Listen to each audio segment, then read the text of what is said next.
Leviticus chapter 1. The burnt offering. The Lord called to Moses and spoke to him from the tent of meeting. He said, "Speak to the Israelites and say to them, when anyone among you brings an offering to the Lord, bring as your offering an animal from either the herd or the flock. If the offering is a burnt offering from the herd, you are to offer a male without defect. You must present it at the entrance to the tent of meeting so that it will be acceptable to the Lord. You are to lay your hand on the head of the burnt offering, and it will be accepted on your behalf to make atonement for you. You are to slaughter the young bull before the Lord, and then Aaron's sons the priests shall bring the blood and splash it against the sides of the altar at the entrance to the tent of meeting. You are to skin the burnt offering and cut it into pieces. The sons of Aaron the priest are to put fire on the altar and arrange wood on the fire. Then Aaron's sons the priests shall arrange the pieces, including the head and the fat, on the wood that is burning on the altar. You are to wash the internal organs and the legs with water, and the priest is to burn all of it on the altar. It is a burnt offering, a food offering, an aroma pleasing to the Lord. If the offering is a burnt offering from the flock, from either the sheep or the goats, you are to offer a male without defect. You are to slaughter it at the north side of the altar before the Lord, and Aaron's sons the priests shall splash its blood against the sides of the altar. You are to cut it into pieces, and the priest shall arrange them, including the head and the fat, on the wood that is burning on the altar. You are to wash the internal organs and the legs with water, and the priest is to bring all of them and burn them on the altar.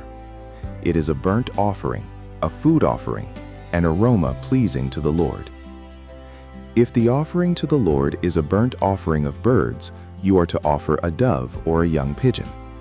The priest shall bring it to the altar, wring off the head and burn it on the altar. Its blood shall be drained out on the side of the altar. He is to remove the crop and the feathers and throw them down east of the altar where the ashes are. He shall tear it open by the wings, not dividing it completely, and then the priest shall burn it on the wood that is burning on the altar.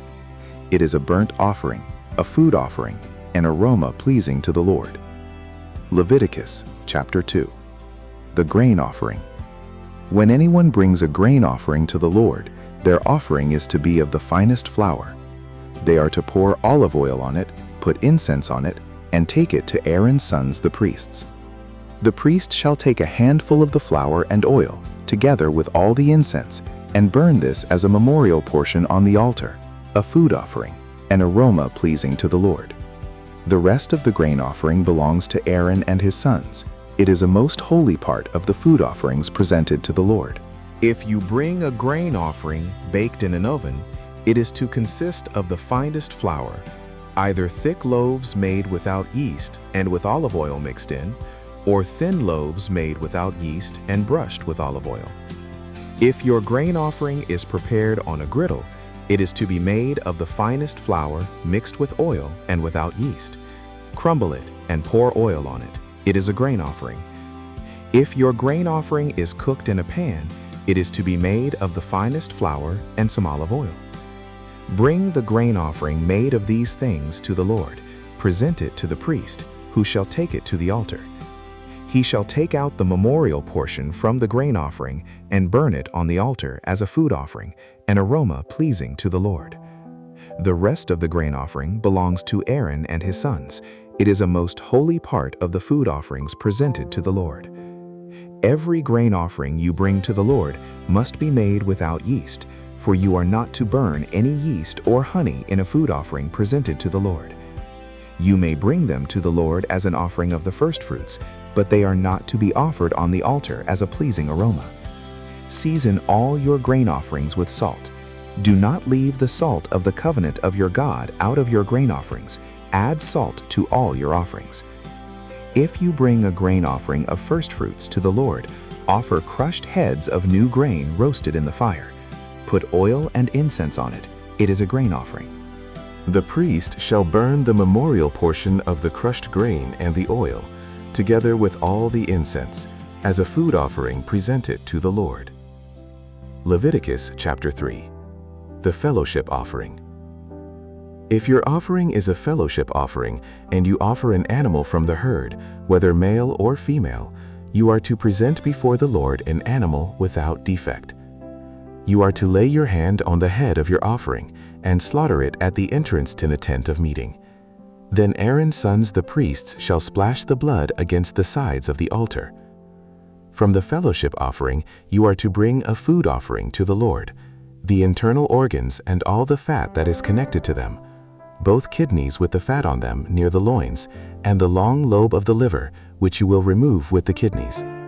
Then Aaron's sons are to burn it on the altar, on top of the burnt offering that is lying on the burning wood. It is a food offering, an aroma pleasing to the Lord.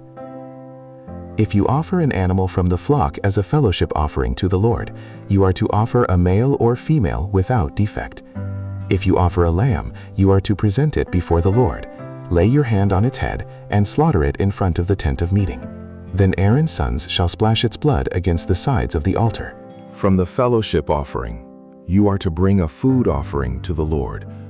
Its fat, the entire fat tail, cut off close to the backbone, the internal organs and all the fat that is connected to them, both kidneys with the fat on them near the loins, and the long lobe of the liver, which you will remove with the kidneys.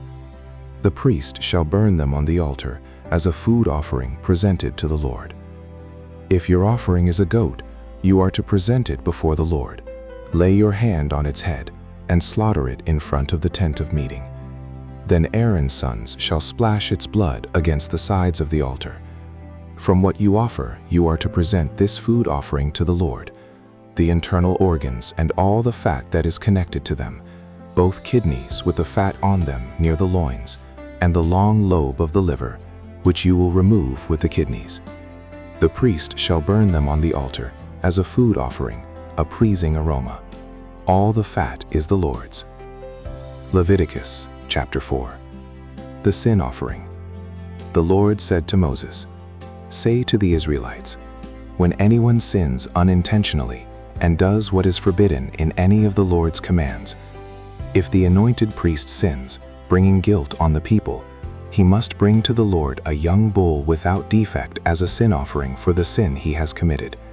He is to present the bull at the entrance to the tent of meeting before the Lord. He is to lay his hand on its head and slaughter it there before the Lord. Then the anointed priest shall take some of the bull's blood and carry it into the tent of meeting. He is to dip his finger into the blood and sprinkle some of it 7 times before the Lord, in front of the curtain of the sanctuary. The priest shall then put some of the blood on the horns of the altar of fragrant incense that is before the Lord in the tent of meeting. The rest of the bull's blood he shall pour out at the base of the altar of burnt offering, at the entrance to the tent of meeting. He shall remove all the fat from the bull of the sin offering, all the fat that is connected to the internal organs, both kidneys with the fat on them near the loins, and the long lobe of the liver, which he will remove with the kidneys, just as the fat is removed from the ox sacrificed as a fellowship offering. Then the priest shall burn them on the altar of burnt offering. But the hide of the bull and all its flesh, as well as the head and legs, the internal organs and the intestines, that is, all the rest of the bull, he must take outside the camp to a place ceremonially clean, where the ashes are thrown, and burn it there in a wood fire on the ash heap. If the whole Israelite community sins unintentionally and does what is forbidden in any of the Lord's commands, even though the community is unaware of the matter, when they realize their guilt and the sin they committed becomes known, the assembly must bring a young bull as a sin offering and present it before the tent of meeting. The elders of the community are to lay their hands on the bull's head before the Lord, and the bull shall be slaughtered before the Lord. Then the anointed priest is to take some of the bull's blood into the tent of meeting. He shall dip his finger into the blood and sprinkle it before the Lord 7 times in front of the curtain. He is to put some of the blood on the horns of the altar that is before the Lord in the tent of meeting. The rest of the blood he shall pour out at the base of the altar of burnt offering at the entrance to the tent of meeting. He shall remove all the fat from it and burn it on the altar, and do with this bull just as he did with the bull for the sin offering. In this way, the priest will make atonement for the community, and they will be forgiven. Then he shall take the bull outside the camp and burn it as he burned the first bull. This is the sin offering for the community. When a leader sins unintentionally and does what is forbidden in any of the commands of the Lord his God, when he realizes his guilt and the sin he has committed becomes known, he must bring as his offering a male goat without defect. He is to lay his hand on the goat's head and slaughter it at the place where the burnt offering is slaughtered before the Lord. It is a sin offering. Then the priest shall take some of the blood of the sin offering with his finger and put it on the horns of the altar of burnt offering and pour out the rest of the blood at the base of the altar. He shall burn all the fat on the altar as he burned the fat of the fellowship offering. In this way, the priest will make atonement for the leader's sin, and he will be forgiven. If any member of the community sins unintentionally and does what is forbidden in any of the Lord's commands, when they realize their guilt and the sin they have committed becomes known, they must bring as their offering for the sin they committed a female goat without defect. They are to lay their hand on the head of the sin offering and slaughter it at the place of the burnt offering. Then the priest is to take some of the blood with his finger and put it on the horns of the altar of burnt offering and pour out the rest of the blood at the base of the altar. They shall remove all the fat, just as the fat is removed from the fellowship offering, and the priest shall burn it on the altar as an aroma pleasing to the Lord. In this way, the priest will make atonement for them, and they will be forgiven. If someone brings a lamb as their sin offering, they are to bring a female without defect. They are to lay their hand on its head and slaughter it for a sin offering at the place where the burnt offering is slaughtered.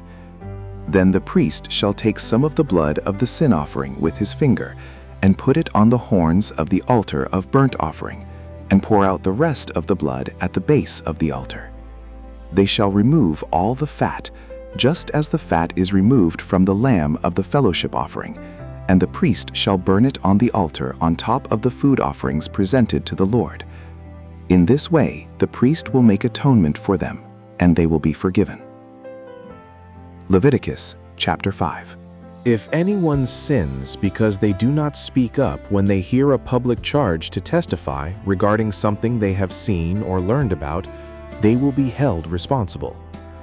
If anyone becomes aware that they are guilty, if they unwittingly touch anything ceremonially unclean, whether the carcass of an unclean animal, wild or domestic, or of any unclean creature that moves along the ground, and they are unaware that they have become unclean, but then they come to realize their guilt. Or if they touch human uncleanness, anything that would make them unclean, even though they are unaware of it, but then they learn of it and realize their guilt. Or if anyone thoughtlessly takes an oath to do anything, whether good or evil, in any matter one might carelessly swear about, even though they are unaware of it, but then they learn of it and realize their guilt. When anyone becomes aware that they are guilty in any of these matters, they must confess in what way they have sinned. As a penalty for the sin they have committed, they must bring to the Lord a female lamb or goat from the flock as a sin offering, and the priest shall make atonement for them for their sin. Anyone who cannot afford a lamb is to bring 2 doves or 2 young pigeons to the Lord as a penalty for their sin, one for a sin offering and the other for a burnt offering. They are to bring them to the priest, who shall first offer the one for the sin offering. He is to wring its head from its neck, not dividing it completely, and is to splash some of the blood of the sin offering against the side of the altar.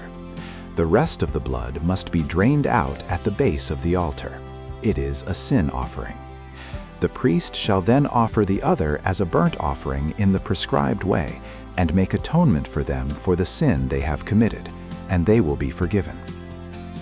If, however, they cannot afford 2 doves or 2 young pigeons, they are to bring as an offering for their sin 1/10 of an ephah of the finest flour for a sin offering. They must not put olive oil or incense on it, because it is a sin offering. They are to bring it to the priest, who shall take a handful of it as a memorial portion and burn it on the altar on top of the food offerings presented to the Lord. It is a sin offering. In this way, the priest will make atonement for them for any of these sins they have committed, and they will be forgiven. The rest of the offering will belong to the priest, as in the case of the grain offering. The guilt offering.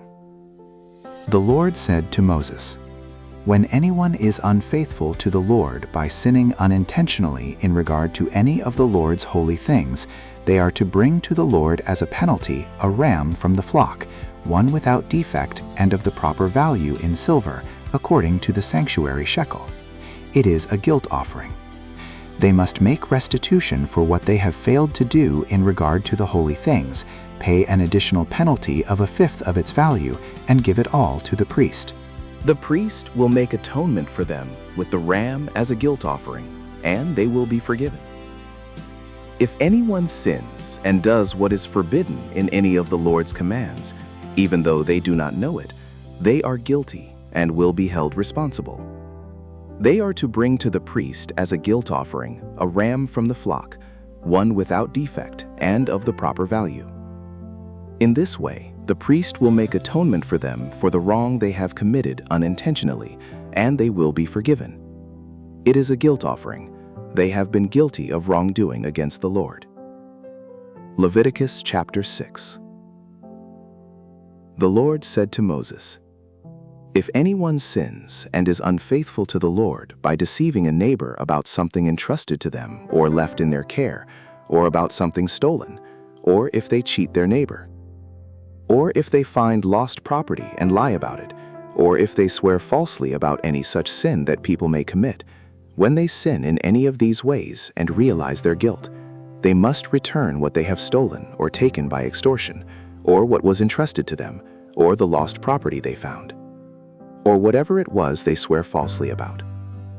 They must make restitution in full, add a fifth of the value to it, and give it all to the owner on the day they present their guilt offering.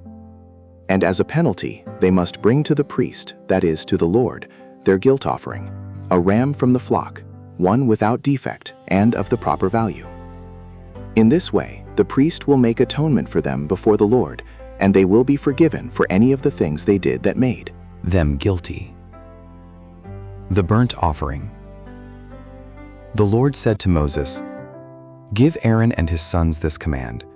These are the regulations for the burnt offering. The burnt offering is to remain on the altar hearth throughout the night, till morning, and the fire must be kept burning on the altar.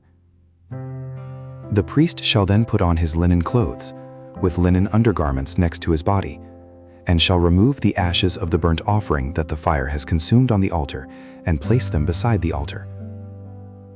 Then he is to take off these clothes and put on others, and carry the ashes outside the camp to a place that is ceremonially clean. The fire on the altar must be kept burning, it must not go out. Every morning the priest is to add firewood, and arrange the burnt offering on the fire, and burn the fat of the fellowship offerings on it. The fire must be kept burning on the altar continuously, it must not go out. The grain offering. These are the regulations for the grain offering. Aaron's sons are to bring it before the Lord, in front of the altar. The priest is to take a handful of the finest flour and some olive oil, together with all the incense on the grain offering, and burn the memorial portion on the altar as an aroma pleasing to the Lord. Aaron and his sons shall eat the rest of it, but it is to be eaten without yeast in the sanctuary area. They are to eat it in the courtyard of the tent of meeting. It must not be baked with yeast. I have given it as their share of the food offerings presented to me. Like the sin offering and the guilt offering, it is most holy. Any male descendant of Aaron may eat it. For all generations to come, it is his perpetual share of the food offerings presented to the Lord. Whatever touches them will become holy. The Lord also said to Moses, "This is the offering Aaron and his sons are to bring to the Lord on the day he is anointed, a tenth of an ephah of the finest flour as a regular grain offering, half of it in the morning and half in the evening. It must be prepared with oil on a griddle. Bring it well mixed and present the grain offering broken in pieces as an aroma pleasing to the Lord. The son who is to succeed him as anointed priest shall prepare it. It is the Lord's perpetual share and is to be burned completely. Every grain offering of a priest shall be burned completely. It must not be eaten." The sin offering. The Lord said to Moses, "Say to Aaron and his sons, these are the regulations for the sin offering. The sin offering is to be slaughtered before the Lord in the place the burnt offering is slaughtered. It is most holy. The priest who offers it shall eat it. It is to be eaten in the sanctuary area, in the courtyard of the tent of meeting. Whatever touches any of the flesh will become holy, and if any of the blood is spattered on a garment, you must wash it in the sanctuary area. The clay pot the meat is cooked in must be broken, but if it is cooked in a bronze pot, the pot is to be scoured and rinsed with water. Any male in a priest's family may eat it. It is most holy." But any sin offering whose blood is brought into the tent of meeting to make atonement in the holy place must not be eaten. It must be burned up. Leviticus chapter 7. The guilt offering. These are the regulations for the guilt offering, which is most holy. The guilt offering is to be slaughtered in the place where the burnt offering is slaughtered, and its blood is to be splashed against the sides of the altar. All its fat shall be offered, the fat tail and the fat that covers the internal organs, both kidneys with the fat on them near the loins, and the long lobe of the liver, which is to be removed with the kidneys. The priest shall burn them on the altar as a food offering presented to the Lord. It is a guilt offering. Any male in a priest's family may eat it, but it must be eaten in the sanctuary area. It is most holy. The same law applies to both the sin offering and the guilt offering. They belong to the priest who makes atonement with them. The priest who offers a burnt offering for anyone may keep its hide for himself. Every grain offering baked in an oven or cooked in a pan or on a griddle belongs to the priest who offers it, and every grain offering, whether mixed with olive oil or dry, belongs equally to all the sons of Aaron. The fellowship offering. These are the regulations for the fellowship offering anyone may present to the Lord. If they offer it as an expression of thankfulness, then along with this thank offering they are to offer thick loaves made without yeast and with olive oil mixed in, thin loaves made without yeast and brushed with oil, and thick loaves of the finest flour well kneaded and with oil mixed in. Along with their fellowship offering of thanksgiving, they are to present an offering with thick loaves of bread made with yeast. They are to bring one of each kind as an offering, a contribution to the Lord. It belongs to the priest who splashes the blood of the fellowship offering against the altar. The meat of their fellowship offering of thanksgiving must be eaten on the day it is offered. They must leave none of it till morning. If, however, their offering is the result of a vow or is a freewill offering, the sacrifice shall be eaten on the day they offer it, but anything left over may be eaten on the next day. Any meat of the sacrifice left over till the third day must be burned up. If any meat of the fellowship offering is eaten on the third day, the one who offered it will not be accepted. It will not be reckoned to their credit, for it has become impure. The person who eats any of it will be held responsible. Meat that touches anything ceremonially unclean must not be eaten. It must be burned up. As for other meat, anyone ceremonially clean may eat it. But if anyone who is unclean eats any meat of the fellowship offering belonging to the Lord, they must be cut off from their people. Anyone who touches something unclean, whether human uncleanness or an unclean animal, or any unclean creature that moves along the ground, and then eats any of the meat of the fellowship offering belonging to the Lord, they must be cut off from their people. Eating fat and blood forbidden. The Lord said to Moses, "Say to the Israelites, do not eat any of the fat of cattle, sheep, or goats. The fat of an animal found dead or torn by wild animals may be used for any other purpose, but you must not eat it. Anyone who eats the fat of an animal from which a food offering may be presented to the Lord must be cut off from their people. And wherever you live, you must not eat the blood of any bird or animal. Anyone who eats blood must be cut off from their people." The priest's share. The Lord said to Moses, "Say to the Israelites, anyone who brings a fellowship offering to the Lord is to bring part of it as their sacrifice to the Lord. With their own hands they are to present the food offering to the Lord. They are to bring the fat, together with the breast, and wave the breast before the Lord as a wave offering. The priest shall burn the fat on the altar, but the breast belongs to Aaron and his sons. You are to give the right thigh of your fellowship offerings to the priest as a contribution. The son of Aaron who offers the blood and the fat of the fellowship offering shall have the right thigh as his share. From the fellowship offerings of the Israelites, I have taken the breast that is waved, and the thigh that is presented, and have given them to Aaron the priest and his sons as their perpetual share from the Israelites. This is the portion of the food offerings presented to the Lord that were allocated to Aaron and his sons on the day they were presented to serve the Lord as priests. On the day they were anointed, the Lord commanded that the Israelites give this to them as their perpetual share for the generations to come.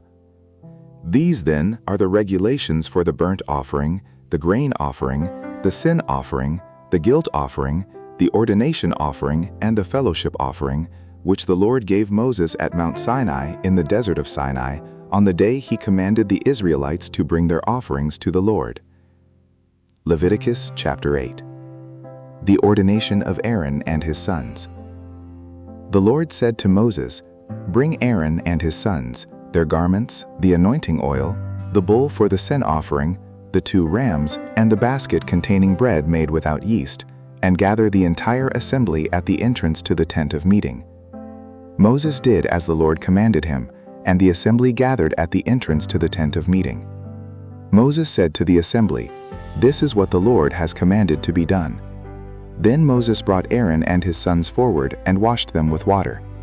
He put the tunic on Aaron, tied the sash around him, clothed him with the robe, and put the ephod on him. He also fastened the ephod with a decorative waistband, which he tied around him. He placed the breastpiece on him and put the Urim and Thummim in the breastpiece. Then he placed the turban on Aaron's head and set the gold plate, the sacred emblem, on the front of it, as the Lord commanded Moses. Then Moses took the anointing oil and anointed the tabernacle and everything in it, and so consecrated them. He sprinkled some of the oil on the altar 7 times, anointing the altar and all its utensils, and the basin with its stand, to consecrate them. He poured some of the anointing oil on Aaron's head, and anointed him to consecrate him. Then he brought Aaron's sons forward, put tunics on them, tied sashes around them, and fastened caps on them, as the Lord commanded Moses. He then presented the bull for the sin offering, and Aaron and his sons laid their hands on its head. Moses slaughtered the bull and took some of the blood, and with his finger he put it on all the horns of the altar to purify the altar. He poured out the rest of the blood at the base of the altar, so he consecrated it to make atonement for it. Moses also took all the fat around the internal organs, the long lobe of the liver, and both kidneys and their fat, and burned it on the altar. But the bull with its hide and its flesh and its intestines he burned up outside the camp, as the Lord commanded Moses. He then presented the ram for the burnt offering, and Aaron and his sons laid their hands on its head. Then Moses slaughtered the ram and splashed the blood against the sides of the altar. He cut the ram into pieces and burned the head, the pieces, and the fat. He washed the internal organs and the legs with water and burned the whole ram on the altar. It was a burnt offering, a pleasing aroma, a food offering presented to the Lord, as the Lord commanded Moses. He then presented the other ram, the ram for the ordination, and Aaron and his sons laid their hands on its head. Moses slaughtered the ram and took some of its blood and put it on the lobe of Aaron's right ear, on the thumb of his right hand, and on the big toe of his right foot. Moses also brought Aaron's sons forward and put some of the blood on the lobes of their right ears, on the thumbs of their right hands, and on the big toes of their right feet. Then he splashed blood against the sides of the altar. After that, he took the fat tail, all the fat around the internal organs, the long lobe of the liver, both kidneys and their fat, and the right thigh. And from the basket of bread made without yeast, which was before the Lord, he took 1 thick loaf with olive oil mixed in, and 1 thin loaf, and he put these on the fat portions and on the right thigh. He put all these in the hands of Aaron and his sons, and they waved them before the Lord as a wave offering. Then Moses took them from their hands and burned them on the altar on top of the burnt offering as an ordination offering, a pleasing aroma, a food offering presented to the Lord. Moses also took the breast, which was his share of the ordination ram, and waved it before the Lord as a wave offering, as the Lord commanded Moses. Then Moses took some of the anointing oil and some of the blood from the altar and sprinkled them on Aaron and his garments, and on his sons and their garments. So he consecrated Aaron and his garments, and his sons and their garments. Moses then said to Aaron and his sons, Cook the meat at the entrance to the tent of meeting, and eat it there with the bread from the basket of ordination offerings, as I was commanded. Aaron and his sons are to eat it. Then burn up the rest of the meat and the bread. Do not leave the entrance to the tent of meeting for 7 days, until the days of your ordination are completed, for your ordination will last 7 days. What has been done today was commanded by the Lord to make atonement for you. You must stay at the entrance to the tent of meeting day and night for 7 days and do what the Lord requires, so you will not die, for that is what I have been commanded. So Aaron and his sons did everything the Lord commanded through Moses. Leviticus chapter 9. The priests begin their ministry. On the 8th day, Moses summoned Aaron and his sons and the elders of Israel. He said to Aaron, "Take a bull calf for your sin offering and a ram for your burnt offering, both without defect, and present them before the Lord. Then say to the Israelites, 'Take a male goat for a sin offering, a calf and a lamb, both a year old and without defect, for a burnt offering, and an ox and a ram for a fellowship offering to sacrifice before the Lord, together with a grain offering mixed with olive oil.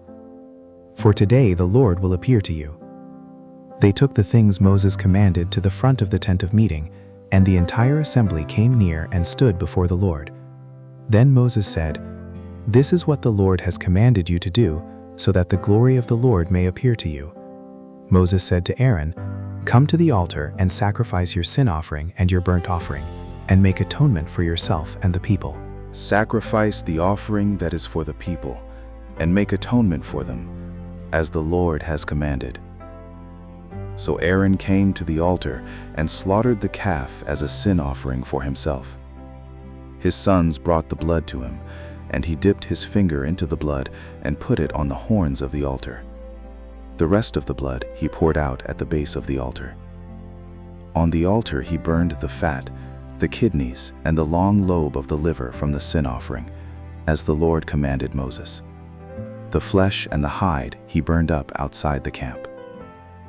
Then he slaughtered the burnt offering. His sons handed him the blood, and he splashed it against the sides of the altar. They handed him the burnt offering piece by piece, including the head, and he burned them on the altar. He washed the internal organs and the legs, and burned them on top of the burnt offering on the altar. Aaron then brought the offering that was for the people. He took the goat for the people's sin offering and slaughtered it, and offered it for a sin offering as he did with the first one. He brought the burnt offering and offered it in the prescribed way. He also brought the grain offering, took a handful of it, and burned it on the altar in addition to the morning's burnt offering. He slaughtered the ox and the ram as the fellowship offering for the people. His sons handed him the blood, and he splashed it against the sides of the altar. But the fat portions of the ox and the ram, the fat tail, the layer of fat, the kidneys, and the long lobe of the liver, these they laid on the breasts, and then Aaron burned the fat on the altar. Aaron waved the breasts and the right thigh before the Lord as a wave offering, as Moses commanded. Then Aaron lifted his hands toward the people and blessed them, and having sacrificed the sin offering, the burnt offering, and the fellowship offering, he stepped down. Moses and Aaron then went into the tent of meeting. When they came out, they blessed the people, and the glory of the Lord appeared to all the people. Fire came out from the presence of the Lord and consumed the burnt offering and the fat portions on the altar. And when all the people saw it, they shouted for joy and fell face down. Leviticus chapter 10. The death of Nadab and Abihu. Aaron's sons Nadab and Abihu took their censers, put fire in them, and added incense, and they offered unauthorized fire before the Lord, contrary to his command. So fire came out from the presence of the Lord and consumed them, and they died before the Lord. Moses then said to Aaron, "This is what the Lord spoke of when he said, 'Among those who approach me, I will be proved holy. In the sight of all the people, I will be honored.'" Aaron remained silent. Moses summoned Mishael and Elzaphan, sons of Aaron's uncle Uzziel, and said to them, "Come here, carry your cousins outside the camp, away from the front of the sanctuary." So they came and carried them, still in their tunics, outside the camp, as Moses ordered. Then Moses said to Aaron and his sons, Eleazar and Ithamar, "Do not let your hair become unkempt, and do not tear your clothes, or you will die, and the Lord will be angry with the whole community. But your relatives, all the Israelites, may mourn for those the Lord has destroyed by fire.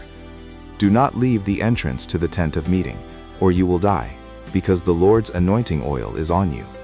So they did as Moses said.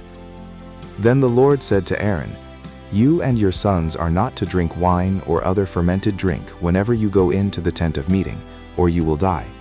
This is a lasting ordinance for the generations to come, so that you can distinguish between the holy and the common, between the unclean and the clean, and so you can teach the Israelites all the decrees the Lord has given them through Moses."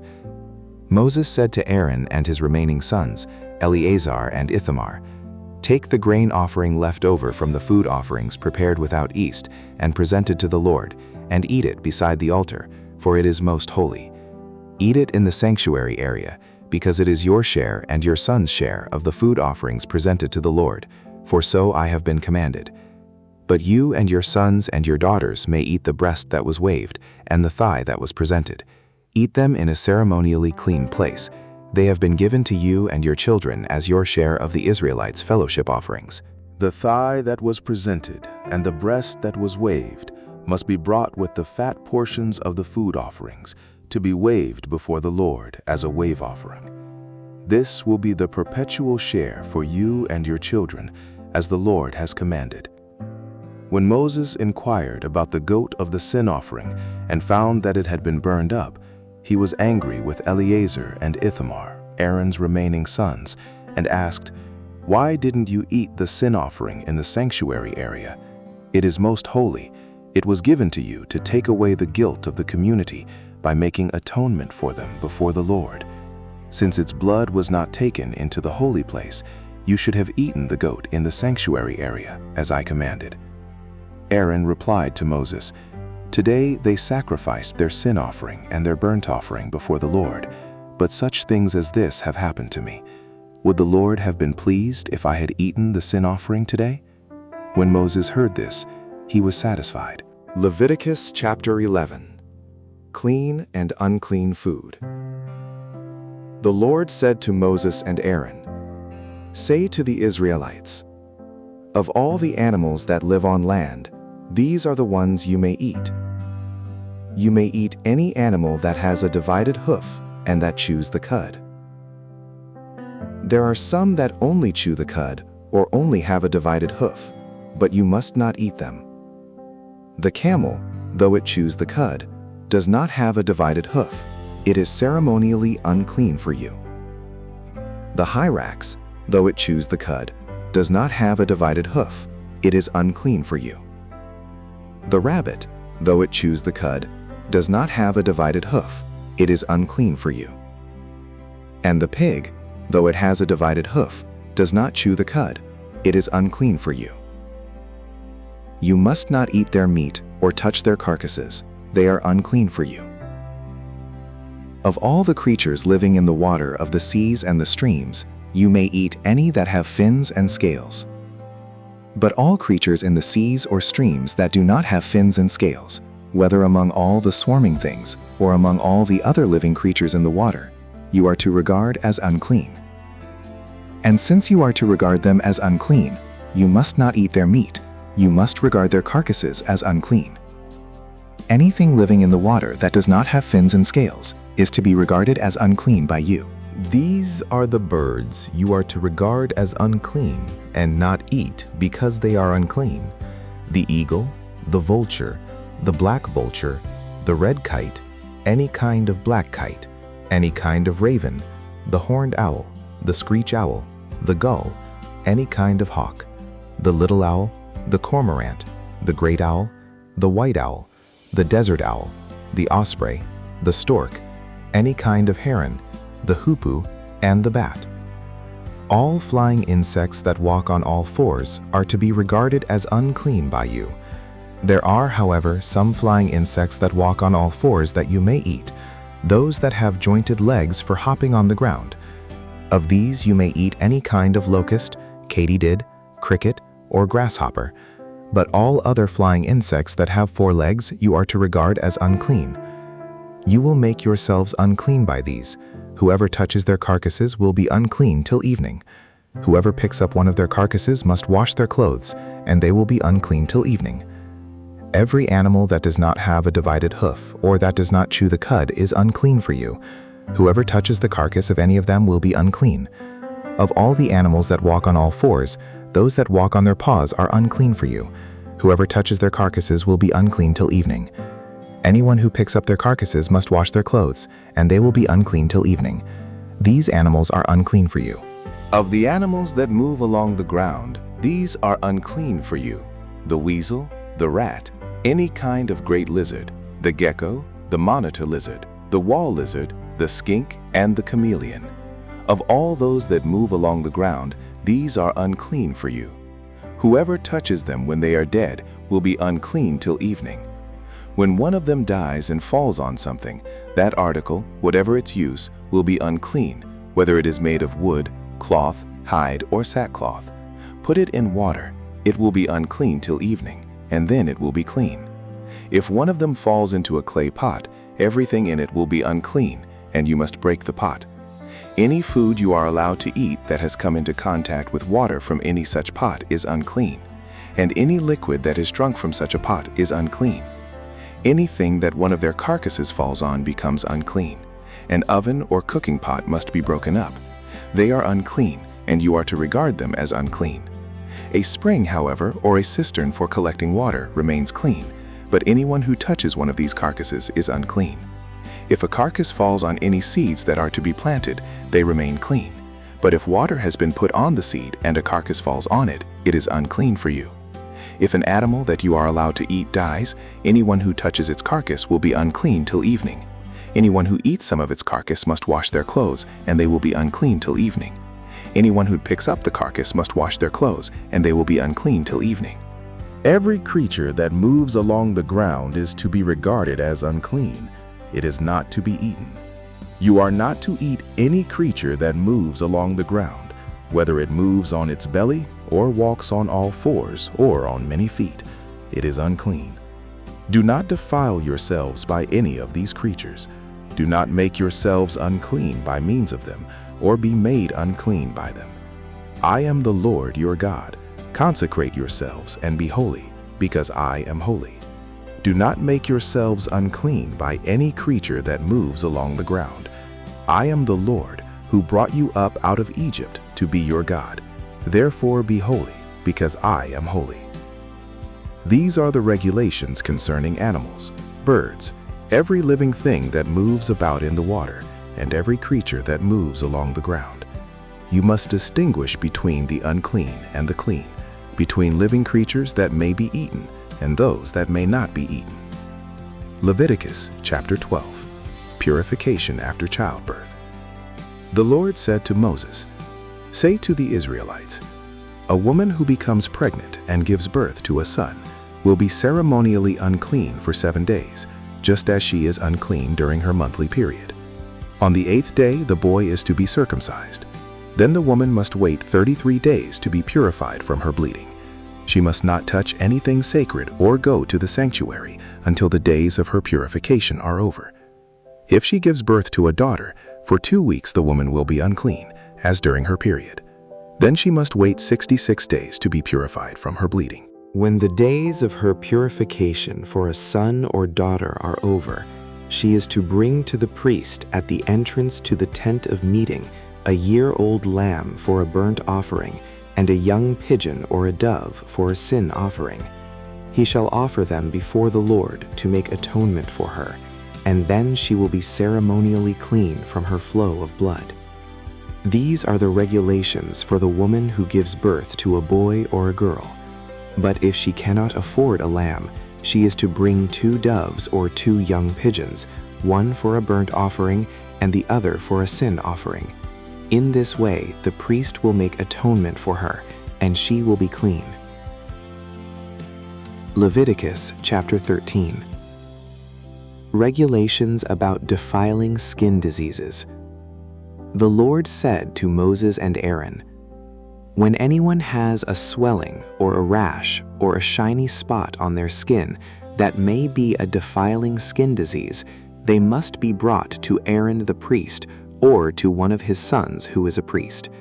The priest is to examine the sore on the skin, and if the hair in the sore has turned white, and the sore appears to be more than skin deep, it is a defiling skin disease. When the priest examines that person, he shall pronounce them ceremonially unclean. If the shiny spot on the skin is white, but does not appear to be more than skin deep, and the hair in it has not turned white, the priest is to isolate the affected person for 7 days.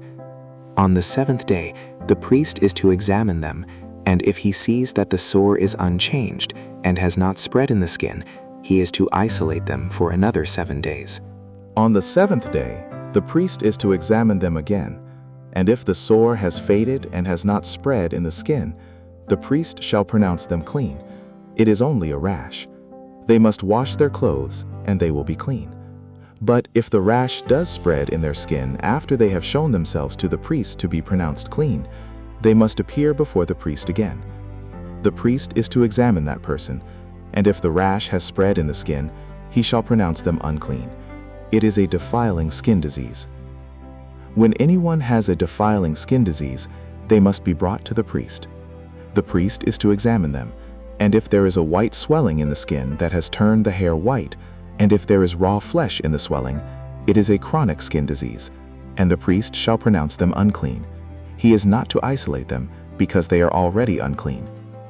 If the disease breaks out all over their skin, and so far as the priest can see, it covers all the skin of the affected person from head to foot, the priest is to examine them, and if the disease has covered their whole body, he shall pronounce them clean. Since it has all turned white, they are clean. But whenever raw flesh appears on them, they will be unclean. When the priest sees the raw flesh, he shall pronounce them unclean. The raw flesh is unclean. They have a defiling disease. If the raw flesh changes and turns white, they must go to the priest. The priest is to examine them, and if the sores have turned white, the priest shall pronounce the affected person clean. Then they will be clean. When someone has a boil on their skin and it heals, and in the place where the boil was, a white swelling or reddish-white spot appears, they must present themselves to the priest. The priest is to examine it, and if it appears to be more than skin deep, and the hair in it has turned white, the priest shall pronounce that person unclean. It is a defiling skin disease that has broken out where the boil was. But if, when the priest examines it, there is no white hair in it, and it is not more than skin deep and has faded, then the priest is to isolate them for 7 days. If it is spreading in the skin, the priest shall pronounce them unclean. It is a defiling disease. But if the spot is unchanged and has not spread, it is only a scar from the boil, and the priest shall pronounce them clean.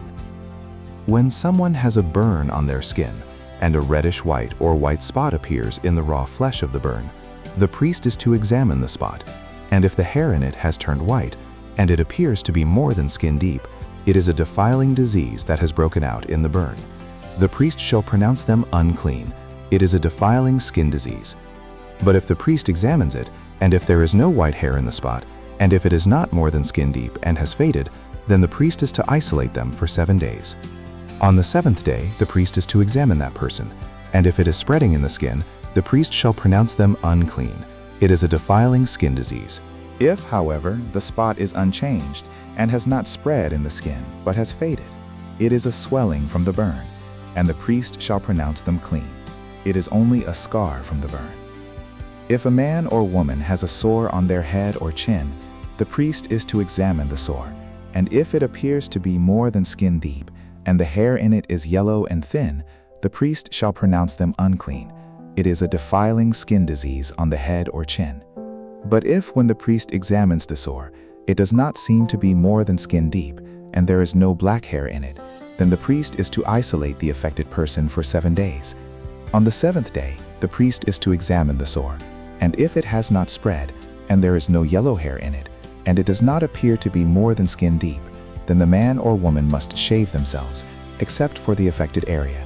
and the priest is to keep them isolated another 7 days.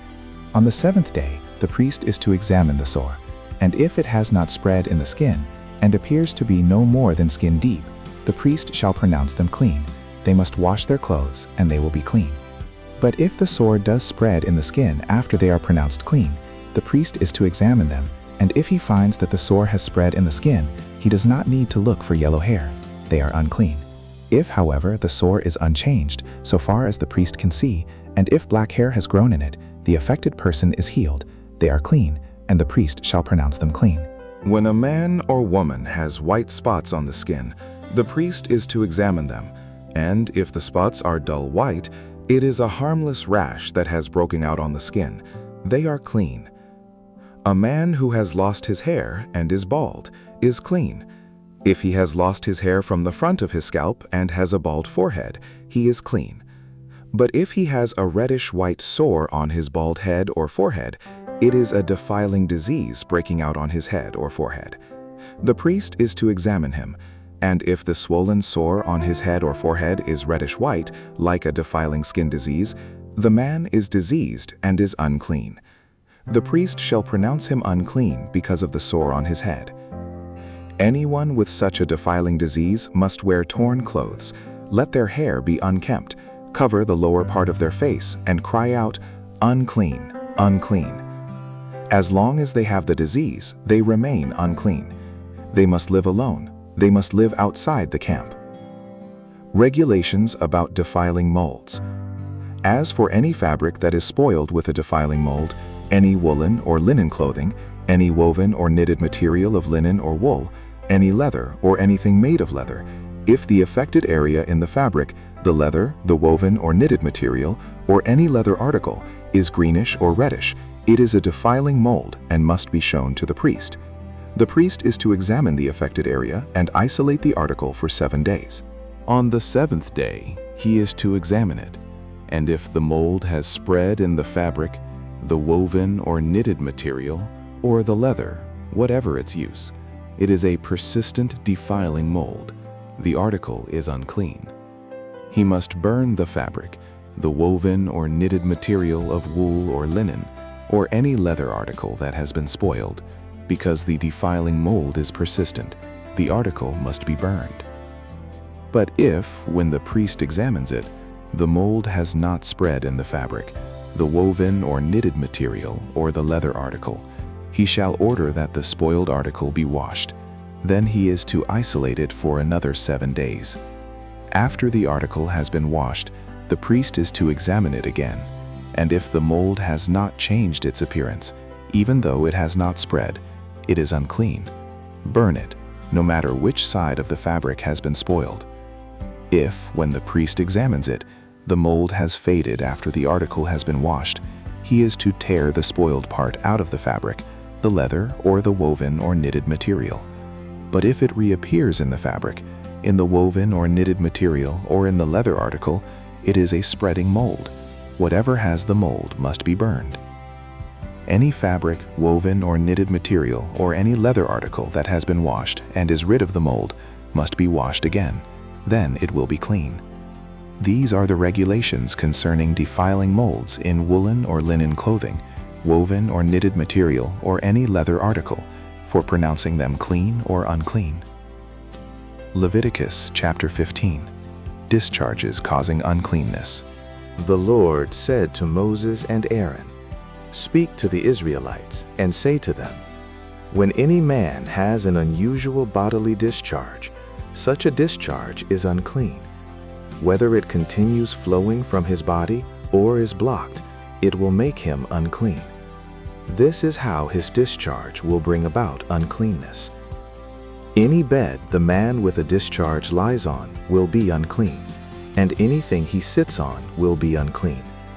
Anyone who touches his bed must wash their clothes and bathe with water, and they will be unclean till evening. Whoever sits on anything that the man with a discharge sat on must wash their clothes and bathe with water, and they will be unclean till evening. Whoever touches the man who has a discharge must wash their clothes and bathe with water, and they will be unclean till evening. If the man with a discharge spits on anyone who is clean, they must wash their clothes and bathe with water, and they will be unclean till evening. Everything the man sits on when riding will be unclean, and whoever touches any of the things that were under him will be unclean till evening. Whoever picks up those things must wash their clothes and bathe with water, and they will be unclean till evening. Anyone the man with a discharge touches without rinsing his hands with water must wash their clothes and bathe with water, and they will be unclean till evening. A clay pot that the man touches must be broken, and any wooden article is to be rinsed with water. When a man is cleansed from his discharge, he is to count off 7 days for his ceremonial cleansing. He must wash his clothes and bathe himself with fresh water, and he will be clean. On the 8th day, he must take 2 doves or 2 young pigeons and come before the Lord to the entrance to the tent of meeting, and give them to the priest. The priest is to sacrifice them, the one for a sin offering and the other for a burnt offering. In this way, he will make atonement before the Lord for the man, because of his discharge. When a man has an emission of semen, he must bathe his whole body with water, and he will be unclean till evening. Any clothing or leather that has semen on it must be washed with water, and it will be unclean till evening. When a man has sexual relations with a woman, and there is an emission of semen, both of them must bathe with water, and they will be unclean till evening. When a woman has her regular flow of blood, the impurity of her monthly period will last 7 days, and anyone who touches her will be unclean till evening. Anything she lies on during her period will be unclean, and anything she sits on will be unclean. Anyone who touches her bed will be unclean. They must wash their clothes and bathe with water, and they will be unclean till evening. Anyone who touches anything she sits on will be unclean. They must wash their clothes and bathe with water, and they will be unclean till evening. Whether it is the bed or anything she was sitting on, when anyone touches it, they will be unclean till evening. If a man has sexual relations with her and her monthly flow touches him, he will be unclean for 7 days. Any bed he lies on will be unclean. When a woman has a discharge of blood for many days at a time other than her monthly period, or has a discharge that continues beyond her period, she will be unclean as long as she has the discharge, just as in the days of her period. Any bed she lies on while her discharge continues will be unclean, as is her bed during her monthly period, and anything she sits on will be unclean, as during her period.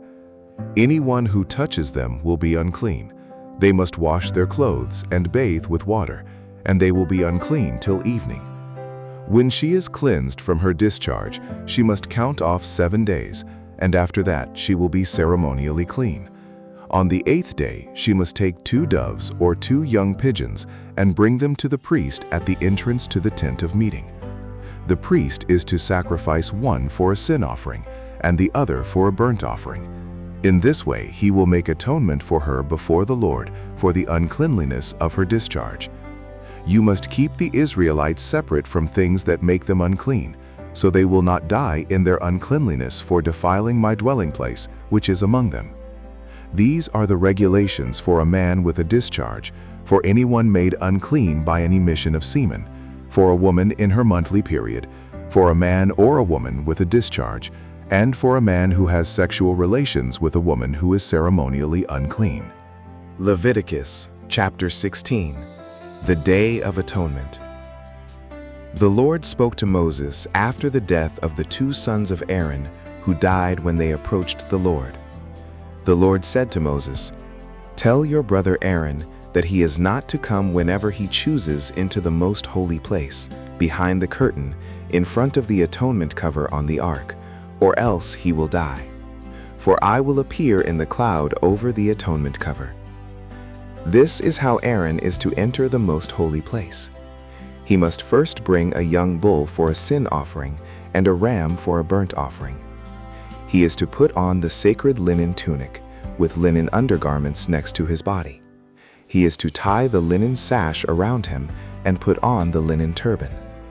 These are sacred garments, so he must bathe himself with water before he puts them on. From the Israelite community, he is to take 2 male goats for a sin offering and a ram for a burnt offering. Aaron is to offer the bull for his own sin offering to make atonement for himself and his household. Then he is to take the 2 goats and present them before the Lord at the entrance to the tent of meeting. He is to cast lots for the 2 goats, 1 lot for the Lord and the other for the scapegoat. Aaron shall bring the goat whose lot falls to the Lord and sacrifice it for a sin offering. But the goat chosen by Lot as the scapegoat shall be presented alive before the Lord to be used for making atonement by sending it into the wilderness as a scapegoat. Aaron shall bring the bull for his own sin offering to make atonement for himself and his household, and he is to slaughter the bull for his own sin offering. He is to take a censer full of burning coals from the altar before the Lord, and 2 handfuls of finely ground fragrant incense, and take them behind the curtain. He is to put the incense on the fire before the Lord, and the smoke of the incense will conceal the atonement curb above the tablets of the covenant law, so that he will not die. He is to take some of the bull's blood, and with his finger sprinkle it on the front of the atonement cover. Then he shall sprinkle some of it with his finger 7 times before the atonement cover. He shall then slaughter the goat for the sin offering for the people, and take its blood behind the curtain, and do with it as he did with the bull's blood. He shall sprinkle it on the atonement cover and in front of it. In this way he will make atonement for the most holy place because of the uncleanliness and rebellion of the Israelites, whatever their sins have been. He is to do the same for the tent of meeting, which is among them in the midst of their uncleanliness. No one is to be in the tent of meeting from the time Aaron goes in to make atonement in the most holy place until he comes out, having made atonement for himself, his household, and the whole community of Israel. Then he shall come out to the altar that is before the Lord, and make atonement for it. He shall take some of the bull's blood and some of the goat's blood, and put it on all the horns of the altar. He shall sprinkle some of the blood on it with his finger 7 times to cleanse it and to consecrate it from the uncleanliness of the Israelites. When Aaron has finished making atonement for the most holy place, the tent of meeting and the altar, he shall bring forward the live goat. He is to lay both hands on the head of the live goat and confess over it all the wickedness and rebellion of the Israelites, all their sins, and put them on the goat's head. He shall send the goat away into the wilderness in the care of someone appointed for the task. The goat will carry on itself all their sins to a remote place, and the man shall release it in the wilderness.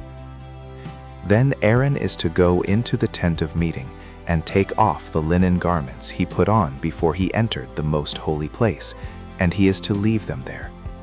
He shall bathe himself with water in the sanctuary area and put on his regular garments. Then he shall come out and sacrifice the burnt offering for himself and the burnt offering for the people, to make atonement for himself and for the people. He shall also burn the fat of the sin offering on the altar. The man who releases the goat as a scapegoat must wash his clothes and bathe himself with water. Afterward, he may come into the camp. The bull and the goat for the sin offerings, whose blood was brought into the most holy place to make atonement, must be taken outside the camp. Their hides, flesh, and intestines are to be burned up. The man who burns them must wash his clothes and bathe himself with water. Afterward, he may come into the camp. This is to be a lasting ordinance for you. On the 10th day of the 7th month, you must deny yourselves and not do any work, whether native-born or a foreigner residing among you. Because on this day, atonement will be made for you, to cleanse you. Then, before the Lord, you will be clean from all your sins. It is a day of Sabbath rest, and you must deny yourselves. It is a lasting ordinance. The priest who is anointed and ordained to succeed his father as high priest is to make atonement.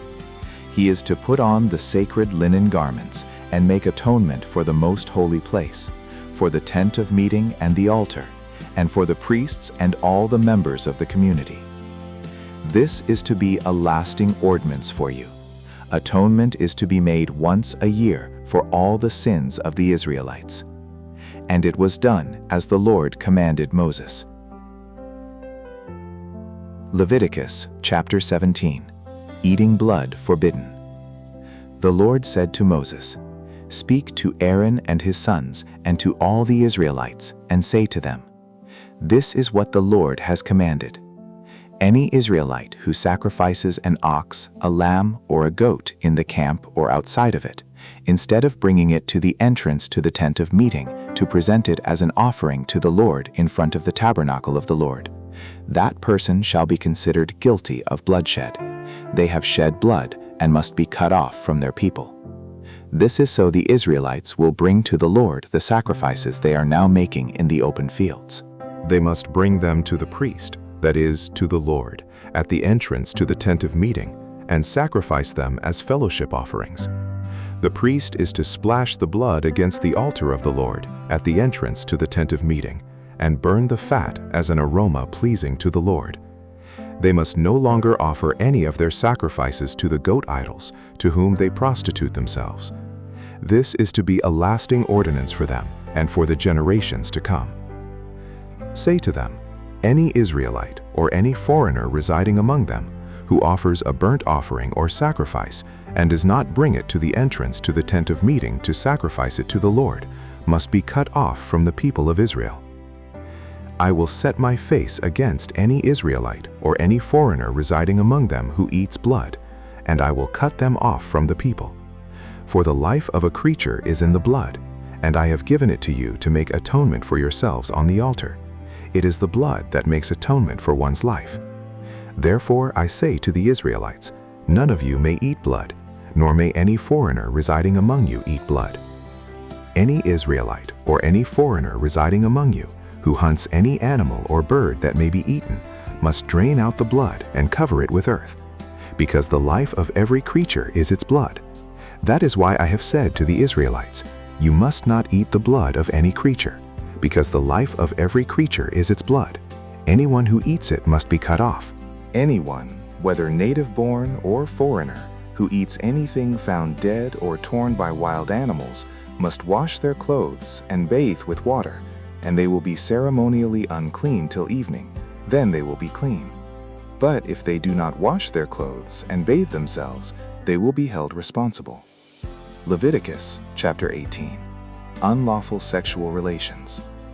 The Lord said to Moses, "Speak to the Israelites and say to them, I am the Lord your God. You must not do as they do in Egypt, where you used to live, and you must not do as they do in the land of Canaan, where I am bringing you. Do not follow their practices. You must obey my laws and be careful to follow my decrees. I am the Lord your God. Keep my decrees and laws, for the person who obeys them will live by them. I am the Lord. No one is to approach any close relative to have sexual relations. I am the Lord. Do not dishonor your father by having sexual relations with your mother. She is your mother. Do not have relations with her. Do not have sexual relations with your father's wife. That would dishonor your father. Do not have sexual relations with your sister, either your father's daughter or your mother's daughter, whether she was born in the same home or elsewhere. Do not have sexual relations with your son's daughter or your daughter's daughter. That would dishonor you. Do not have sexual relations with the daughter of your father's wife, born to your father. She is your sister. Do not have sexual relations with your father's sister. She is your father's close relative. Do not have sexual relations with your mother's sister, because she is your mother's close relative. Do not dishonor your father's brother by approaching his wife to have sexual relations. She is your aunt. Do not have sexual relations with your daughter-in-law. She is your son's wife. Do not have relations with her. Do not have sexual relations with your brother's wife. That would dishonor your brother. Do not have sexual relations with both a woman and her daughter. Do not have sexual relations with either her son's daughter or her daughter's daughter. They are her close relatives. That is wickedness. Do not take your wife's sister as a rival wife and have sexual relations with her while your wife is living. Do not approach a woman to have sexual relations during the uncleanliness of her monthly period. Do not have sexual relations with your neighbor's wife and defile yourself with her. Do not give any of your children to be sacrificed to Molech, for you must not profane the name of your God. I am the Lord. Do not have sexual relations with a man as one does with a woman. That is detestable. Do not have sexual relations with an animal and defile yourself with it. A woman must not present herself to an animal to have sexual relations with it. That is a perversion. Do not defile yourselves in any of these ways, because this is how the nations that I am going to drive out before you became defiled. Even the land was defiled, so I punished it for its sin, and the land vomited out its inhabitants. But you must keep my decrees and my laws. The native-born and the foreigners residing among you must not do any of these detestable things, for all these things were done by the people who lived in the land before you, and the land became defiled. And if you defile the land, it will vomit you out, as it vomited out the nations that were before you. Everyone who does any of these detestable things, such persons must be cut off from their people.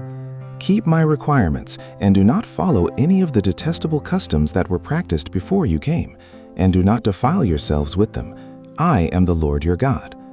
Leviticus chapter 19. Various laws. The Lord said to Moses, "Speak to the entire assembly of Israel, and say to them, Be holy, because I, the Lord your God, am holy.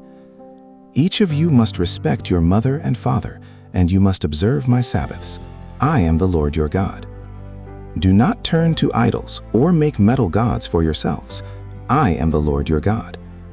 When you sacrifice a fellowship offering to the Lord, sacrifice it in such a way that it will be accepted on your behalf.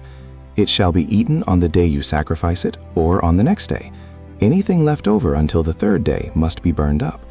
If any of it is eaten on the third day, it is impure and will not be accepted. Whoever eats it will be held responsible because they have desecrated what is holy to the Lord. They must be cut off from their people. When you reap the harvest of your land, do not reap to the very edges of your field or gather the gleanings of your harvest. Do not go over your vineyard a second time, or pick up the grapes that have fallen. Leave them for the poor and the foreigner. I am the Lord your God. Do not steal. Do not lie. Do not deceive one another. Do not swear falsely by my name, and so profane the name of your God. I am the Lord. Do not defraud or rob your neighbor. Do not hold back the wages of a hired worker overnight. Do not curse the deaf, or put a stumbling block in front of the blind, but fear your God. I am the Lord. Do not pervert justice.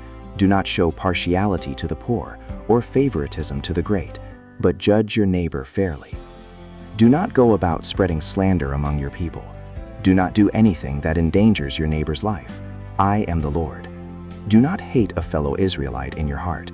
Rebuke your neighbor frankly, so you will not share in their guilt.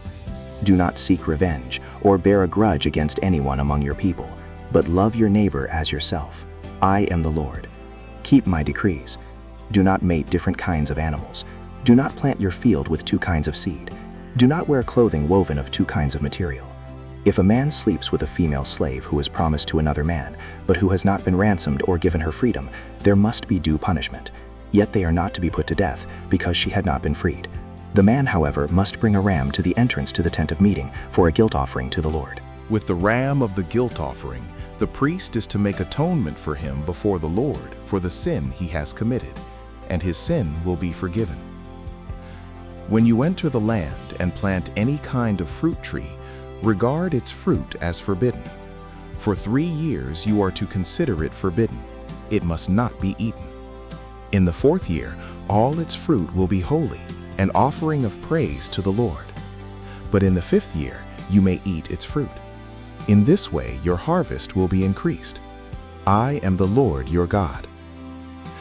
Do not eat any meat with the blood still in it. Do not practice divination or seek omens. Do not cut the hair at the sides of your head or clip off the edges of your beard. Do not cut your bodies for the dead or put tattoo marks on yourselves. I am the Lord. Do not degrade your daughter by making her a prostitute, or the land will turn to prostitution and be filled with wickedness. Observe my Sabbaths and have reverence for my sanctuary. I am the Lord. Do not turn to mediums or seek out spiritists, for you will be defiled by them. I am the Lord your God. Stand up in the presence of the aged, show respect for the elderly, and revere your God. I am the Lord. When a foreigner resides among you in your land, do not mistreat them. The foreigner residing among you must be treated as your native born. Love them as yourself, for you were foreigners in Egypt. I am the Lord your God. Do not use dishonest standards when measuring length, weight, or quantity. Use honest scales and honest weights, an honest ephah and an honest hin. I am the Lord your God, who brought you out of Egypt. 37. Keep all my decrees and all my laws and follow them. I am the Lord.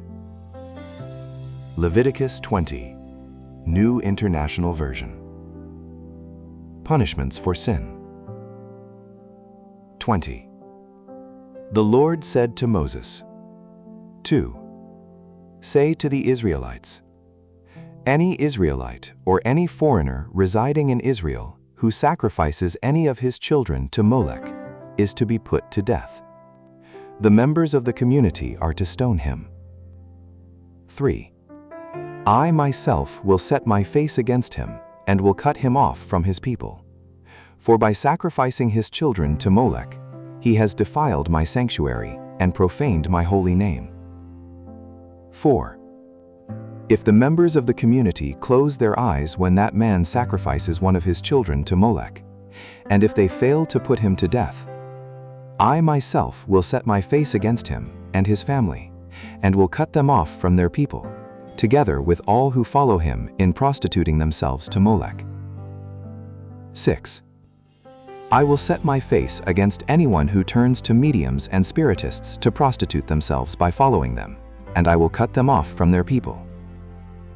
7. Consecrate yourselves and be holy, because I am the Lord your God. 8. Keep my decrees and follow them. I am the Lord who makes you holy. 9. Anyone who curses their father or mother is to be put to death. Because they have cursed their father or mother, their blood will be on their own head. 10. If a man commits adultery with another man's wife, with the wife of his neighbor, both the adulterer and the adulteress are to be put to death. 11. If a man has sexual relations with his father's wife, he has dishonored his father. Both the man and the woman are to be put to death. Their blood will be on their own heads. If a man has sexual relations with his daughter-in-law, both of them are to be put to death. What they have done is a perversion. Their blood will be on their own heads. If a man has sexual relations with a man as one does with a woman, both of them have done what is detestable. They are to be put to death. Their blood will be on their own heads. If a man marries both a woman and her mother, it is wicked. Both he and they must be burned in the fire, so that no wickedness will be among you. If a man has sexual relations with an animal, he is to be put to death, and you must kill the animal. If a woman approaches an animal to have sexual relations with it, kill both the woman and the animal. They are to be put to death. Their blood will be on their own heads. If a man marries his sister, the daughter of either his father or his mother, and they have sexual relations, it is a disgrace. They are to be publicly removed from their people. He has dishonored his sister and will be held responsible. If a man has sexual relations with a woman during her monthly period, he has exposed the source of her flow, and she has also uncovered it. Both of them are to be cut off from their people. Do not have sexual relations with the sister of either your mother or your father, for that would dishonor a close relative. Both of you would be held responsible. If a man has sexual relations with his aunt, he has dishonored his uncle. They will be held responsible. They will die childless. 21. If a man marries his brother's wife, It is an act of impurity. He has dishonored his brother. They will be childless. 22. Keep all my decrees and laws and follow them, so that the land where I am bringing you to live may not vomit you out. You must not live according to the customs of the nations I am going to drive out before you. Because they did all these things, I abhorred them. But I said to you, you will possess their land. I will give it to you as an inheritance, a land flowing with milk and honey. I am the Lord your God, who has set you apart from the nations. You must therefore make a distinction between clean and unclean animals, and between unclean and clean birds. Do not defile yourselves by any animal or bird or anything that moves along the ground, those that I have set apart as unclean for you. You are to be holy to me, because I, the Lord, am holy, and I have set you apart from the nations to be my own. A man or woman who is a medium or spiritist among you must be put to death. You are to stone them. Their blood will be on their own heads. Leviticus chapter 21. Rules for priests. The Lord said to Moses, "Speak to the priests, the sons of Aaron, and say to them, a priest must not make himself ceremonially unclean for any of his people who die, except for a close relative, such as his mother or father, his son or daughter, his brother, or an unmarried sister who is dependent on him, since she has no husband. For her he may make himself unclean. He must not make himself unclean for people related to him by marriage, and so defile himself. Priests must not shave their heads, or shave off the edges of their beards, or cut their bodies. They must be holy to their God, and must not profane the name of their God. Because they present the food offerings to the Lord, the food of their God, they are to be holy. They must not marry women defiled by prostitution, or defiled from their husbands, because priests are holy to their God. Regard them as holy, because they offer up the food of your God. Consider them holy, because I, the Lord, am holy, I who make you holy. If a priest's daughter defiles herself by becoming a prostitute, she disgraces her father. She must be burned in the fire. The high priest, the one among his brothers who has had the anointing oil poured on his head, and who has been ordained to wear the priestly garments, must not let his hair become unkempt, or tear his clothes. He must not enter a place where there is a dead body. He must not make himself unclean, even for his father or mother, nor leave the sanctuary of his God or desecrate it, because he has been dedicated by the anointing oil of his God. I am the Lord. The woman he marries must be a virgin. He must not marry a widow, a divorced woman, or a woman defiled by prostitution, but only a virgin from his own people, so that he will not defile his offspring among his people. I am the Lord, who makes him holy. The Lord said to Moses, "Say to Aaron, for the generations to come, none of your descendants who has a defect may come near to offer the food of his God. No man who has any defect may come near. No man who is blind or lame, disfigured or deformed. No man with a crippled foot or hand, or who is a hunchback or a dwarf, or who has any eye defect, or who has festering or running sores, or damaged testicles. No descendant of Aaron the priest who has any defect is to come near to present the food offerings to the Lord. He has a defect, he must not come near to offer the food of his God.